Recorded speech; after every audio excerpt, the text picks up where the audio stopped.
Keep away from him. He is highly difficult. My department manager whispered those 7 words to every new person who walked through our office doors. It was never done loudly and never done dramatically. It was always just a quiet warning delivered with a concerned expression, as if she was protecting them from something dangerous. And they believed her completely. Every single one of them believed her without question. For 11 months, I watched her repeat this ritual. 11 months of watching people look at me, then look away. 11 months of being the man nobody wanted to know. The words were not sharp like a knife. They were slow like poison, spreading through every conversation. I would never be part of any project, and I would never be invited to join. Every moment of belonging was something I would never experience. And the worst part was that I let it happen. I had to let it happen because what they did not know could either save them or destroy them, and I was the only one who could make that decision. Before we go any further into what happened next, I need to say thank you. Thank you for being here, for listening to something that most people would scroll past. If this story means something to you, if you feel what I felt, please hit that like button. Drop a comment telling me if you have ever been the person everyone was warned about, and subscribe because stories like this need to be heard. Now let me tell you who I really am. My name is Stephen Bennett. It is not the kind of name that blends into a crowd, which is funny because blending in was exactly what I needed to do. I am 54 years old, and I have spent the last 22 years studying something most people do not think about until it is too late: workplace ethics. I am talking about the real kind, the kind that shows you exactly how good people end up doing terrible things without even realizing it. I have interviewed thousands of workers from janitors to executives, and I have found patterns that repeat in every industry, every country, and every type of organization. 4 years before any of this started, I published a textbook about those patterns. It was not supposed to become famous, it was just supposed to document what I had learned. But universities started using it, training programs built entire courses around it, and regulatory agencies began referencing it when they investigated companies. And suddenly, my name meant something in professional circles. My former legal name, that is. The name I published under, the name I had built my reputation on, was Stephen Vance. When I married my wife, I took her surname, Bennett. I did not do it because I believe in tradition, but because it gave me something incredibly valuable: anonymity. I could walk into any workplace and nobody would connect me to that textbook, to those interviews, or to the man who had spent nearly 2 decades documenting how organizations fail their people. And that anonymity meant I could see the truth, the real truth, not the polished version people show researchers, the messy, complicated, everyday truth that only emerges when nobody knows they are being watched. So, when I decided to write a second book, I knew exactly what I needed to do. I needed to work inside a typical organization. Not as a consultant and not as an observer, but as a regular employee, someone unremarkable, someone who could see everything without changing anything. I found a mid-sized firm that handled client services for various industries. Nothing glamorous, nothing terrible, just ordinary. The kind of place where most people spend their careers without anything dramatic happening. I applied for a position handling client complaints and employee concerns. Basic work, necessary work, the kind of work that gives you access to every crack in an organization's foundation. During my interview, I met with the director first, Daniel Miller, a man in his late 50s who had built the organization from 11 employees to nearly 270. He understood immediately what I wanted to do: research, observation, and documentation. He approved it without hesitation, with one condition: I would tell my direct manager and only my direct manager. She would know who I really was, and she would help facilitate my work. He introduced me to Brenda Stone, the woman who would supervise my daily tasks.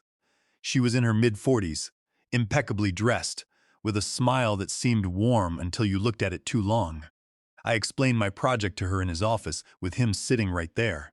She nodded enthusiastically and told us that my secret was safe with her and that this would be valuable research for everyone. I shook her hand, thanked her, and started the job 3 weeks later, excited about what I might learn. The first 10 days were normal.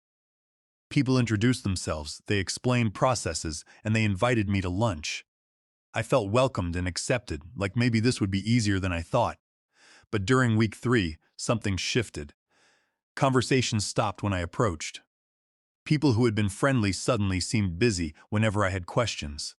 The group chat that had been active went silent every time I opened it. At first, I thought maybe I had made a mistake, said something wrong, or done something inappropriate. I replayed every interaction in my mind, searching for the moment I had ruined things. But there was no moment. There was just the slow realization that I was being erased from the social fabric of the workplace, and I could not figure out why. By month 4, I finally figured it out. I was in the break room slightly earlier than usual when 2 new hires walked in talking. They did not see me at first. One asked if Brenda had talked to them about Stephen. The other nodded and said that Brenda told them to be careful because Stephen does not work well with others and causes problems. They noticed me then, and the conversation died instantly. They grabbed their drinks and left. I stood there holding my reheated lunch, understanding flooding through me like ice water. Brenda was not keeping my secret. She was using it.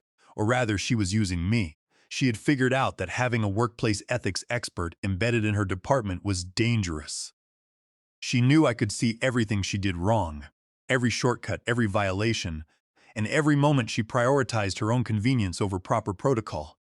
So, she had done the smartest thing possible. She had isolated me completely. If nobody trusted me, nobody would listen to me. And if nobody listened to me, nothing I observed would matter. The isolation was not random, it was surgical. Brenda Stone assigned me every task that gave me visibility into problems without giving me any power to fix them. I handled sensitive client complaints, the ones where clients threatened legal action or public exposure. I processed confidential employee concerns, reading reports about harassment, discrimination, and safety violations. I reviewed financial discrepancies flagged by other departments, seeing exactly where money went missing or got misallocated. Every single task was a window into something broken, and every single task was mine alone. Nobody collaborated with me, nobody checked my work, and nobody asked my opinion. I was simultaneously seeing everything and influencing nothing. The weekly team meetings became a special kind of torture.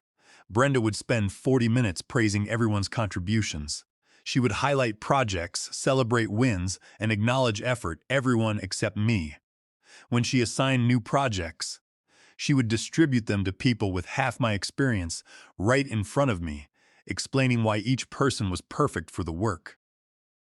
High-profile clients went to someone who had been there only 4 months. Complex analysis went to someone who had never done it before. Strategic planning went to someone who openly admitted they were guessing, and I sat there silent because speaking up would only confirm what everyone had been told, that I was difficult, that I caused problems, and that I did not play well with others. Do not take it personally, a coworker named Sharon Davis told me one afternoon. We had both been washing our hands at the same time, an accidental moment of proximity. She told me that Brenda warned them I do not collaborate easily, and that it was not about me as a person, but just my work style.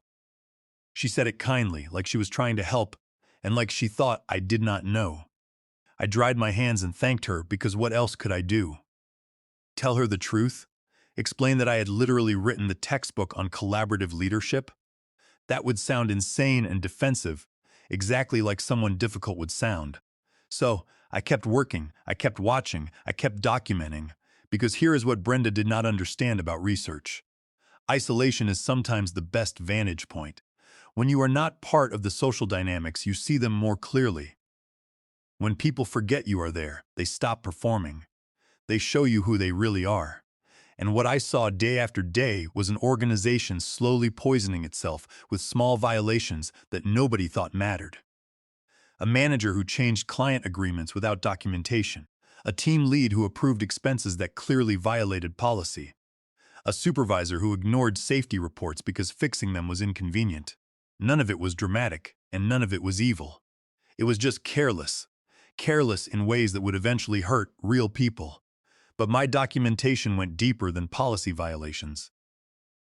As I reviewed the financial discrepancies and client files assigned to me, I began to see a terrifying pattern in Brenda's own work. She was actively altering client agreements after they were finalized, changing delivery terms and service level agreements to make her department's performance look better on paper.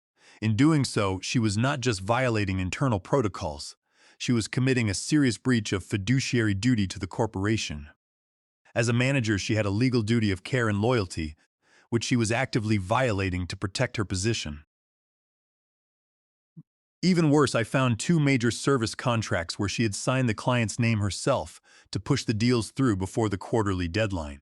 This was a clear violation of California Penal Code Section 470, which governs forgery. Her actions were illegal, and because she was acting as an agent of the company, she was exposing the entire firm to massive civil and criminal liability. The contracts she had altered were legally void ab initio because they were built on fraud and forgery. I documented every single instance, printing the original metadata and saving the altered files to my private drive. Brenda thought she had buried me under mountains of busy work, but she had actually handed me the exact evidence I needed to dismantle her career. I kept my findings organized, waiting for the right moment to present them, knowing that if I acted too early, she would simply use her influence to dismiss my reports as the complaints of a difficult employee. For 11 months, I endured the cold shoulders and the silent treatment, using the quiet to build an airtight case. I watched Brenda praise her favorites while the department's actual compliance rating plummeted.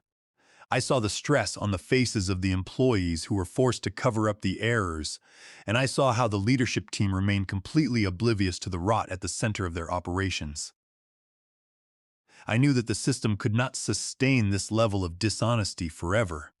Every organization has a breaking point, a moment when the gap between the performed reality and the actual truth becomes too wide to bridge.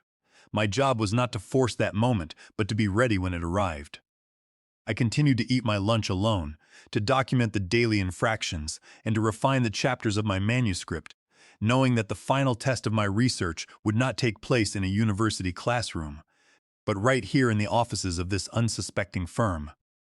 Month 11 brought Chloe Jenkins, 32 years old, fresh from graduate school, hired to handle client onboarding. She had this energy about her, like she was genuinely curious about everything. She asked questions during meetings, good questions, questions that made people think instead of just respond. She noticed things others missed, and on her fourth day, she noticed me. I was working through a client complaint when she appeared beside my workspace. She was holding a stack of onboarding manuals and a notepad, looking at me with intense, clear eyes. She asked me directly why everyone avoids me, without any preamble. She sat down at the edge of the divider, waiting for a real answer. I told her that she would have to ask them, not looking up from my screen.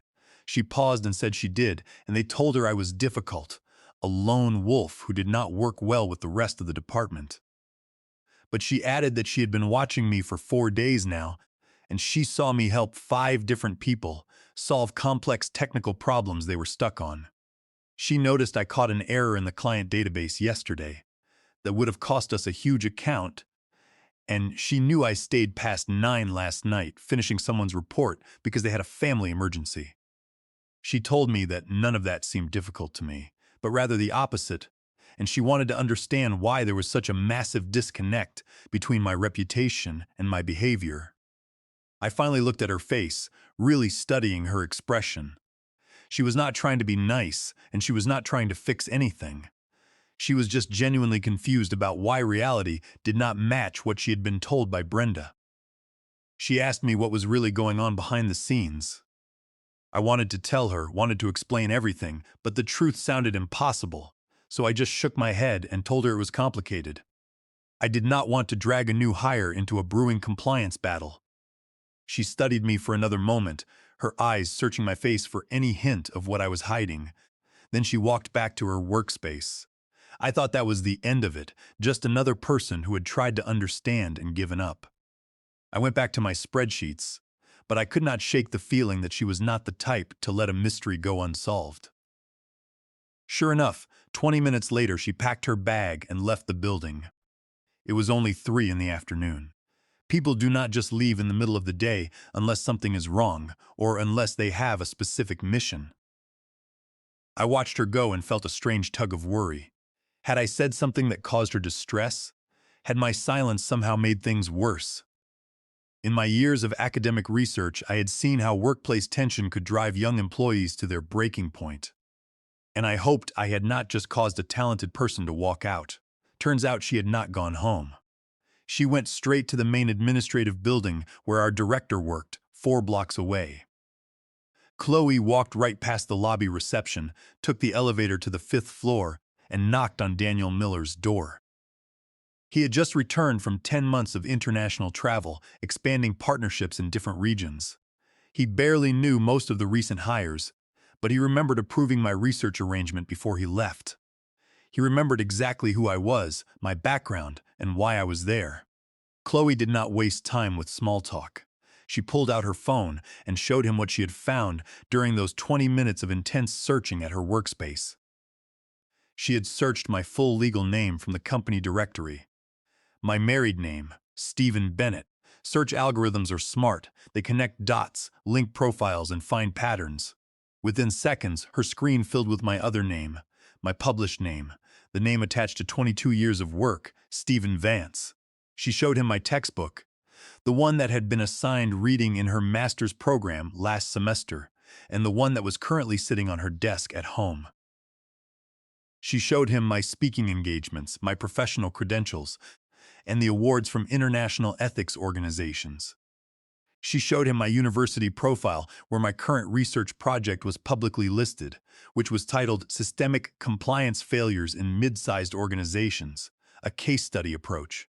And then she told him 4 things that changed everything. First, I was being deliberately isolated by my direct supervisor, Brenda.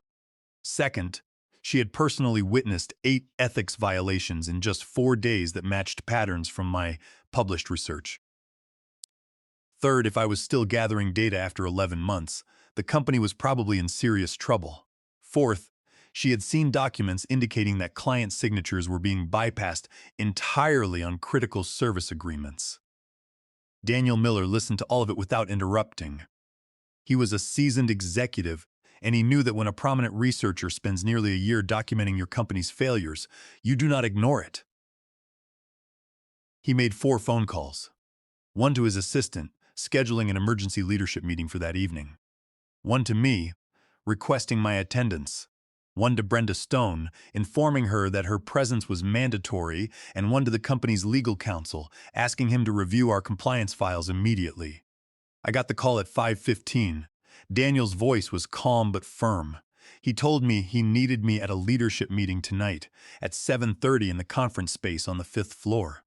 He did not explain why and did not give me time to prepare, hanging up right after I agreed to come. I sat at my workspace feeling something I had not felt in months, anticipation. Not because I was afraid, but because I knew the moment of truth had finally arrived. The isolation was over, and the data was about to speak. I arrived at the 5th floor conference room at 7:15, 15 minutes before the meeting was scheduled to begin.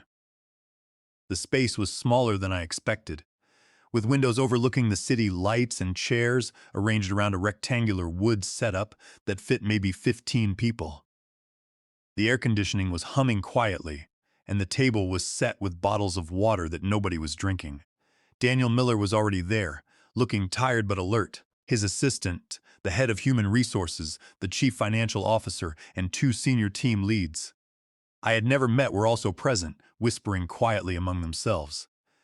Brenda Stone sat at the far end, her expression carefully neutral, but I could see the tension in her shoulders. She was tapping her pen against her leather portfolio, a nervous habit she usually hid well. She knew something was happening. She just did not know what. When I walked in, her expression shifted just for a second, surprise mixed with anger.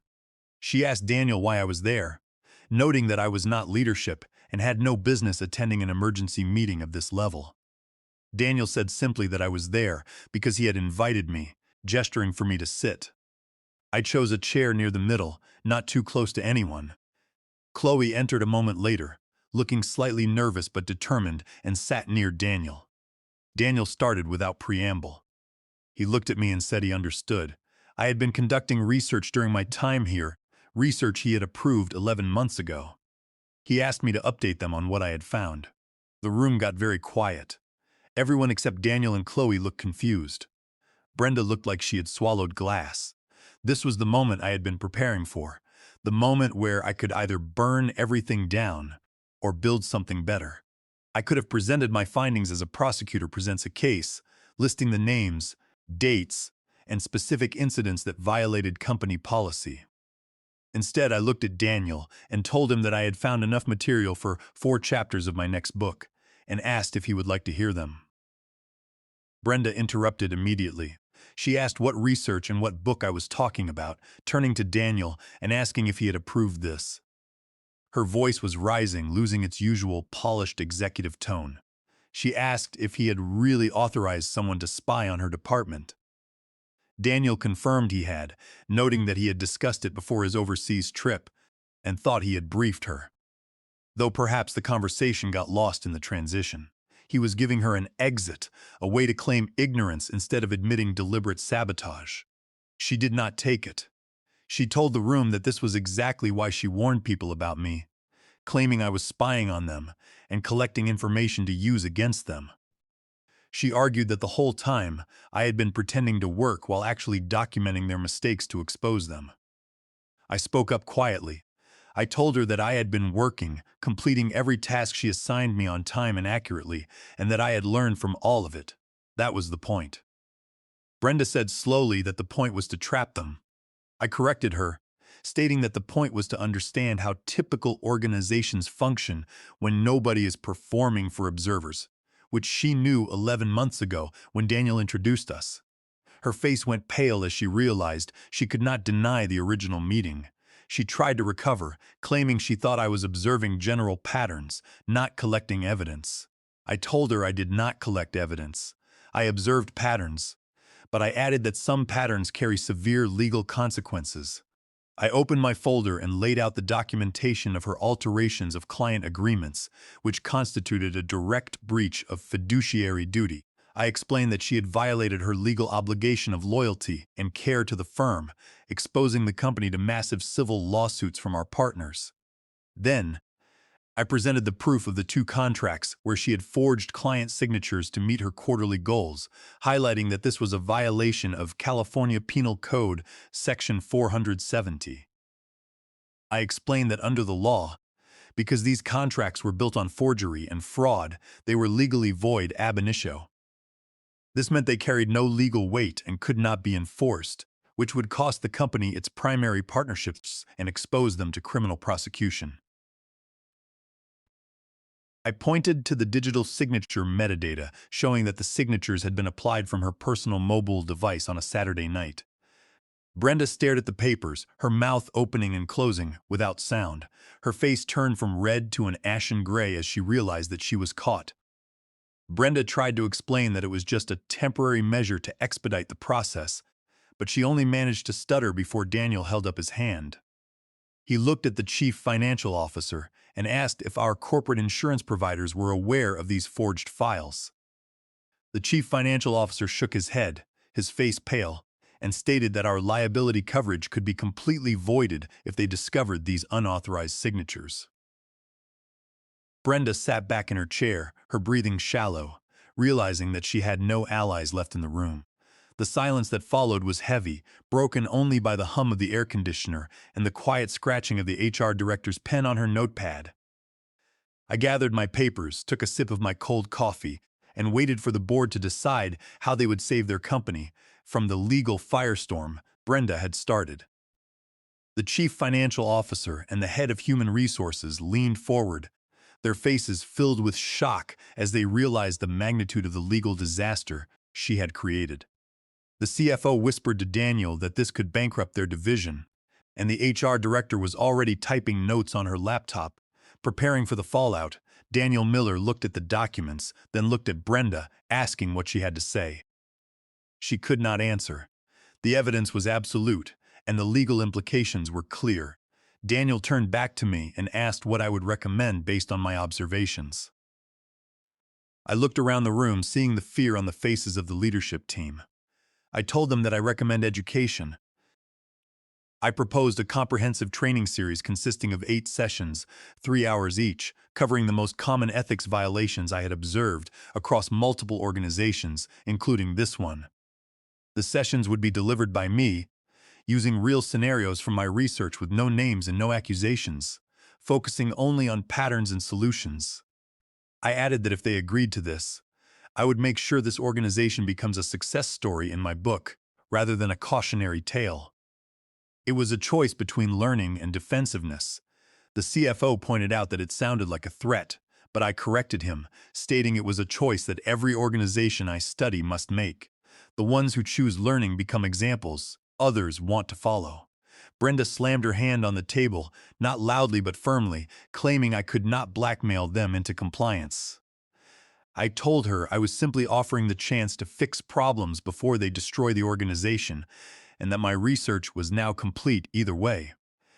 Daniel looked at Brenda and asked why she had told him 11 months ago that I was a perfect fit and what had changed.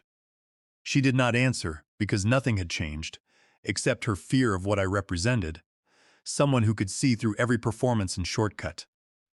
The training session started the following week. Attendance was mandatory for every employee, manager, and leader. 8 sessions were spread across 4 weeks. I did not mention the company by name and did not reference specific people, but presented scenario after scenario pulled directly from my observations. During session 1, I presented a pattern where a leader isolates someone knowledgeable because that person's expertise might overshadow the leader's authority, framing the isolation as protecting the team from someone difficult. I noted that this pattern appears in 46% of the workplaces I have studied, and that over time the organization loses access to valuable knowledge. People shifted in their chairs, and some looked at Brenda, who sat in the back with her arms folded and expression blank. Session 2 focused on complaint handling, showing how organizations ignore complaints assigned to a person they have labeled as difficult, which allows legitimate problems to grow until they explode. This pattern, I noted, appears in 76% of workplaces. After that session, 4 people approached me privately to discuss real situations they were facing, and I listened without giving advice, helping them think through their options. By session 3, I had a waiting list of people who wanted to talk. Session 4 covered financial discrepancies, and session 5 covered safety violations, both presenting patterns without accusations. Through it all, Brenda sat in the back, getting smaller. Session 8 was different. Daniel Miller attended personally, sitting in the front, and the entire leadership team came. I saved the most important pattern for last, explaining that a leader who deliberately suppresses talent to protect their position eventually creates a culture where talented people leave. Performance drops, and the organization fails. I noted that this pattern appears in 95% of failed organizations, which is nearly 19 out of 20. I paused to let that number sit, then added that the question is whether the organization will learn from the pattern before it is too late. Brenda stood up, gathered her materials, and walked out. The session continued, and the next morning, she submitted her resignation, effective immediately. Daniel offered me her position as department manager with a significant raise, but I declined because taking her job would have felt like revenge, and revenge was never the point. Instead, I accepted a role as a permanent part-time remote ethics advisor, which allowed me to review policies and provide guidance to ensure the changes stuck without becoming part of the system I was studying. The consequences rippled outward. Chloe Jenkins was promoted to team lead within a month, demonstrating the courage to ask questions when everyone else accepted easy answers. She transformed the department, instituting weekly knowledge sharing sessions and transparent project assignments. My book publishes next month, and Chapter 9 features this organization as proof that companies can choose learning over defensiveness.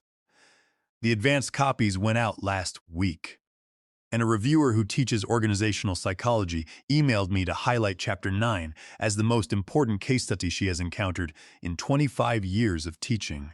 I forwarded that email to Daniel, and he responded with 3 words: "We appreciate you." Last week, I visited the office for a quarterly check-in. People greeted me by name, and Chloe pulled me aside to share that they had hired someone new. She told me she sent a message to the whole team, stating that questions are always welcome, especially the difficult ones, thanking me for teaching them that difficult does not mean wrong. I think about those 7 words often. Brenda meant them as a warning to protect herself from accountability, but in the end, they became something else entirely. They became proof that the most important voices are often the ones people try hardest to silence.